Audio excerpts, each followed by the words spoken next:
Okay, so looking at this first example, we've got a -1 here and a 5 over here.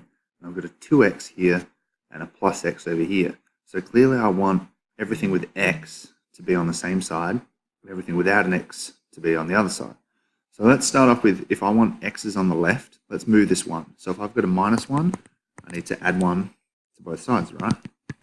Or I can think about it as moving it across, whichever you prefer. So my next line would give me 2x minus 1 plus 1, if you want to write it out completely. And you get 5 plus x plus 1. So this is still just 2x minus 1 plus 1 is 0, so I don't need to write anything. And then I get 5 plus x plus 1. So my x's stay the same, and I've got 5 plus 1, which gives me my 6.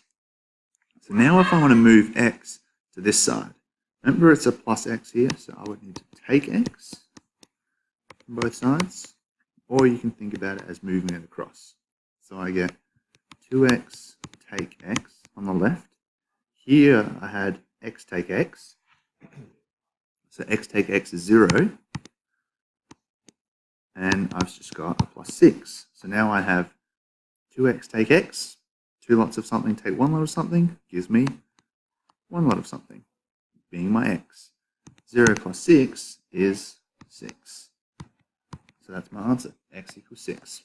Now if I look at the other one, I've got 2 things on the same side, my d's, and I've got a 5 here and a -8 over here.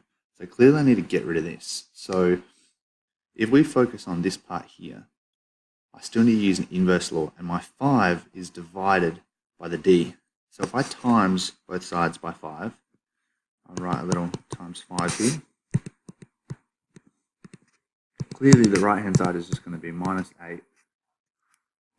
Fix that up.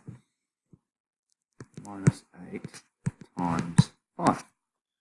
But on the left hand side, I've times the whole thing. I can't just times one expression. So I've got 5 lots of everything that was on the inside. D on 5.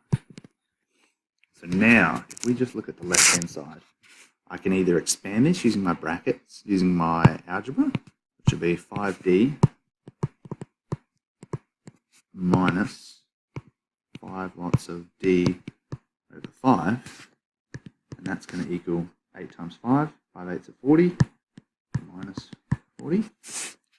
So now I've got this bit. So I've got a 5 on the top, 5 on the bottom. I can cross them out. So I get a 5d minus, the 5's are cancelled, so it's just 1 equals minus, equals minus 40. So 5d take 1d, 4d equals minus 40.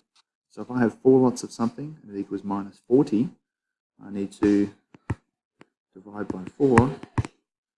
So d equals minus 40 over 4. How many times does 4 go to 40? Well, it goes 10.